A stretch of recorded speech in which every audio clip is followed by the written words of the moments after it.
اس جگہ کو خوشگوار بہت سی چیزوں نے ملا کے بنایا. سب لوگوں کا اکٹھا ہونا ہی خوشی کا باعث ہے, یہ پھول رکھے ہوئے, یہ روشنی ہے. اب ہم ایک ایک چیز گن تو نہیں سکتے, لیکن اوور آل ہر چیز کا اپنا ایک افیکٹ ہے اور ہر چیز کا اپنا ایک اثر ہے. تو اسی طرح شوہر اور بیوی کے تعلقات میں بہت ساری چیزیں ایسی ہوتی ہیں جو ہم کو نظر نہیں آ رہی ہوتی, جو سامنے اس کا اثر نہیں ہوتا, مگر وہ بیک گراؤنڈ پہ ہوتی ہیں. اگر ہم ان کو کبھی بھی نہیں سامنے لاتے اور کبھی بھی ان کا ذکر نہیں کرتے, تو ہمیں ان معاملات میں تھوڑی کوشش کر کے کچھ احسانات کا کبھی زبان سے اگر بول دیں گے تو اس سے کچھ کمی نہیں ہوتی, لیکن دوسرے کا دل جیتا جاتا ہے.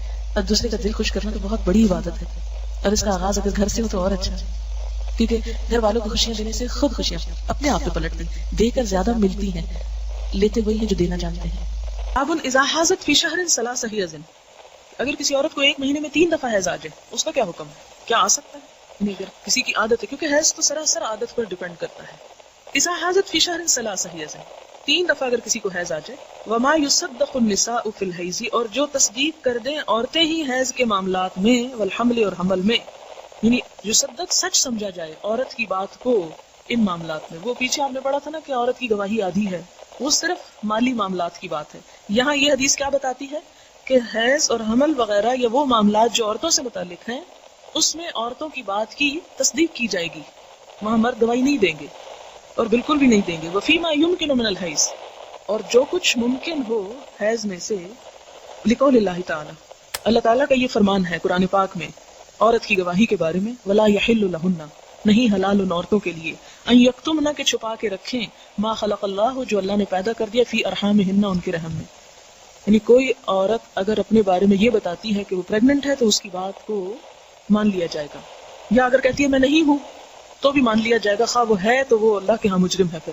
لیکن عدالت میں گواہی اس عورت ہی کی کافی ہو جائے گی, خواہ وہ سچی دیتی ہے یا جھوٹی, کیونکہ گواہی دینے میں یہ شرط نہیں ہے کہ وہ سچی دے رہا ہے یا جھوٹی دے رہا ہے, یہاں یہ شرط ہے کہ کس کی ہے وہ. وَيُذْكَرُ, اور ذکر کیا گیا, ان علی, حضرت علی سے, وشریح, اور شریح جو ایک قاضی تھے, ان جاءت ببینۃ, اگر وہ لے آئے کوئی علامت یا کوئی گواہی, من بطانۃ اہلہا, اپنے گھر والوں کے خاص لوگوں میں سے. بطانہ بطن سے, بطن چھپی ہوئی چیز کو کہتے ہیں, باطن اسی سے ہے کہ اپنے قریبی لوگوں میں سے کسی کی اگر وہ گواہی پیش کر دے تو اس کی بات مان لی جائے گی عورت کی. یعنی مثلا ماں ہے, بیٹی ہے, بہن ہے. ممن یرضی دینہ, جس کے دین پر راضی ہوا جائے, یعنی قابل اعتبار ہو وہ شخص, کیونکہ گواہی میں یہ شرط ہے کہ بظاہر وہ شخص سچا ہو. انہا حاضت فی شہر ثلاثا, کہ اس عورت کو 3 دفعہ مہینے میں حیض آ چکا ہے. مثلا اگر کسی کی صرف 3 دن حیض کی عادت ہے یا 1 دن ہے, بعض اوقات کسی کی عادت 1 دن یا دن کا بھی کچھ حصہ ہو سکتی ہے, لیکن حالت کیا ہے کہ 1 دن آتا ہے, 10 دن بعد پھر 1 دن آ جاتا ہے, پھر 10 دن بعد 1 دن, تو مہینے میں یہ 3 دن بن جاتا ہے, اور 3 دفعہ بن جاتا ہے. تو یہ 3 الگ الگ دفعہ ہوں گی, خواہ وہ ایک دن ہی کیوں نہیں آیا. تو ایسی صورت میں کیا ہوگا؟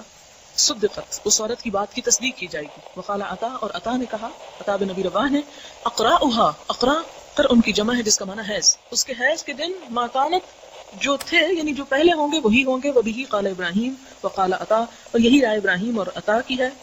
کیا ہے رائے؟ الحیض یوم الی 15, کہ حیض کی مدت کتنی ہے؟ 1 دن بھی ہے اور 1 دن سے 15 دن تک بھی ہے.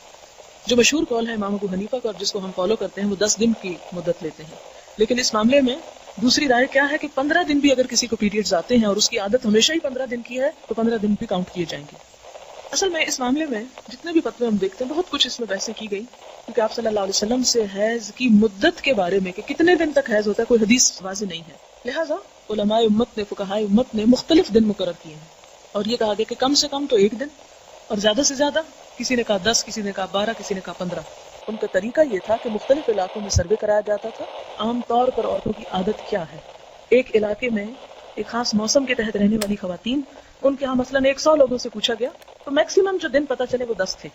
اس عادت کو یا رائے عامہ کو مد نظر رکھتے ہوئے ایک فقیہ نے کیا کہہ دیا, 10 دن. دوسرے علاقے یا دوسرے موسم کے تحت عورتوں کو اس سے بھی زیادہ دن کے پیریڈز آئے. وہاں مثلا 100 لوگوں سے 200 عورتوں سے پتہ کرایا گیا تو وہاں 2-4 ایسی بھی نکلی جن کو 15 دن تک پیریڈز آئے. تو وہاں کے امام نے فتویٰ کیا دے دیا کہ زیادہ سے زیادہ 15 دن بھی ہو سکتے ہیں. ہم اب یہ نہیں کہیں گے کہ یہ غلط ہے اور وہ صحیح ہے, انہوں نے اپنے تجربے اور مشاہدے پر فتویٰ دیا, انہوں نے اپنے تجربے اور مشاہدے پر. اب ہم کیا کریں, وہ تو آپس میں کوئی کچھ کہہ رہا ہے کوئی کچھ, تو ہم کچھ بھی نہ کریں. نہیں, ہمیں یہ دیکھنا ہوگا کہ ہماری عادت کیا ہے.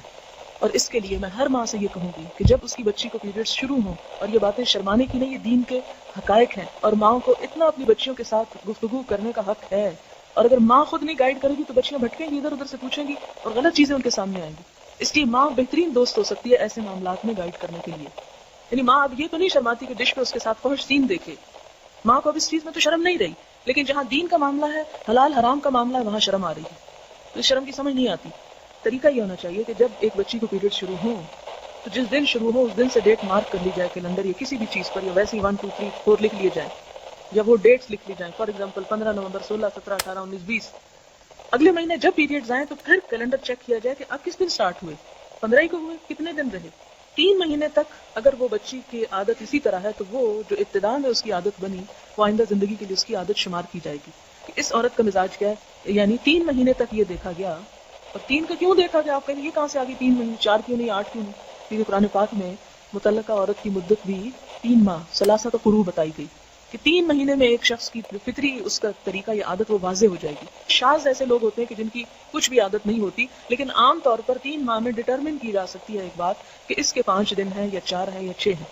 اس کے بعد بچی کو یہ سکھا دیا جائے کہ وہ ہمیشہ اس کو مارک کرتی رہے تاکہ کمی بیشی اگر اس پہ زیادہ جا رہا ہے تو آپ کیئر کریں اپنے بچے کی، اس کو دوا دیں یا اسے دکھائیں کہیں.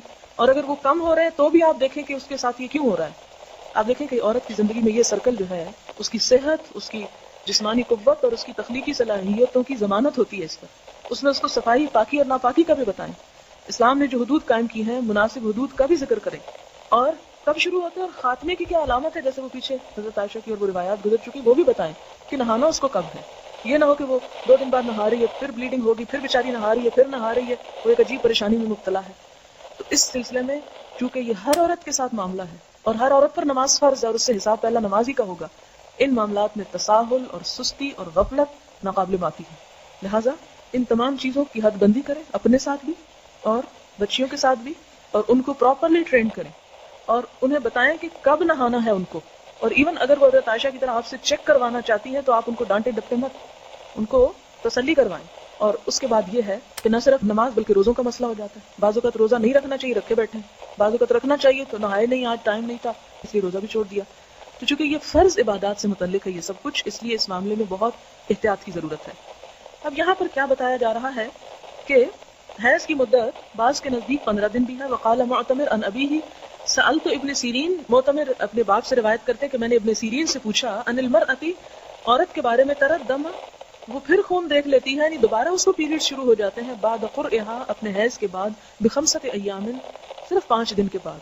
یعنی کچھ عورتوں کی عادت اگر یہ ہو کہ 5 دن پیریڈز آئے ہیں پھر پاک ہو گئی، 5ویں دن بعد پھر حیض شروع ہو گیا، پھر پاک ہو گئی، پھر حیض شروع ہو گیا، یعنی مہینے میں 3 دفعہ ہو گیا.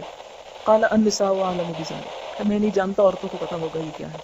ایسے ہی کہنا چاہیے، اگر نہیں پتا تو انسان کہ نہیں مجھے نہیں معلوم، میں نہیں جانتا اس وقت کو. اس سے کیا پتہ چلتا ہے کہ دین کے یہ امور عورتوں کو زیادہ بہتر طور پر سمجھ بھی آ سکتے ہیں اور اس میں ان کو دوسروں کو گائیڈ کرنا چاہیے اور بہترین طریقہ تعلیم دینے کا کہ ہر ماں خود بھی جان لے اور اپنے بچے کو بھی سکھا دے. اصل میں قاضی شرح کے سامنے ایک مسئلہ پیش ہوا طلاق کا. طلاق کے بعد عدت کیا ہے؟ قرآن پاک میں 3 حیض. اب ایک عورت مہینے کے بعد آ گئی کہ میری عدت ختم، یعنی یہ کیسے ہو سکتا ہے؟ کہ لگی کہ مجھے 3 دفعہ پیریڈز گزر چکے ہیں. تو اس وقت قاضی شرح نے حضرت علی کے سامنے یہ بات پیش کی اور حضرت علی سے فتویٰ لیا. تو یہ جو آخری بات انہوں نے کی نا امام بخاری نے کہ النساء اعلم بذلک، عورتیں زیادہ بہتر جانتی ہیں، تو اس کا مطلب کیا ہے کہ ہر عورت کو اپنی عادت کا خود حساب کرنا چاہیے کہ اس کے ساتھ کیا ہوتا ہے. بعض اوقات یہ ہوتا ہے کہ 5 دن کی عادت ہے، 20 سال 5 دن کی عادت رہی، مینوپاز شروع ہوتا ہے تو عادت بدلنے لگتی ہے، یا کبھی زیادہ ہو جاتی کبھی کم ہو جاتی. پھر اس میں کیا کرے گی کہ پچھلی عادت کے مطابق 5ویں دن پر نہا لے گی اور نماز شروع کر دے گی، خواب اسپاٹنگ ہو بھی رہی ہے کیونکہ عادت اس کی ساری زندگی 5 دن کی تھی. اب آئندہ کیا کرے گی؟ اگلے مہینے پھر دیکھے گی، اگلے مہینے پھر دیکھے گی. اگر 3 مہینے مسلسل 5 سے اوپر جا رہا ہے تو اس کا مطلب عادت بدل چکی ہے. بعض اوقات کسی دوا کے کھانے سے بھی کمی بیشی ہو جاتی ہے. تو اس صورت میں ان سارے معاملات کو ہر عورت جس پر بھی نماز فرض ہے، اور فرض کب ہوتی ہے عورت کو؟ جب پیریڈ شروع ہو جاتے ہیں. یہ بھی کوئی 15 یا 14 سال کی قید نہیں. کئی خواتین کہتی نہیں جی ابھی تو وہ 15 سال کی نہیں ہوئی اس لیے نماز ہی نہیں ہے، خواہ سے پیریڈ شروع ہو چکے. عورت کی بلوغت کی علامت اس کے پیریڈز ہیں. نماز اور روزہ جب سے فرض ہو جاتا ہے اس پر، اس میں سالوں کی قید نہیں، ہر ایک کی عادت مختلف ہے.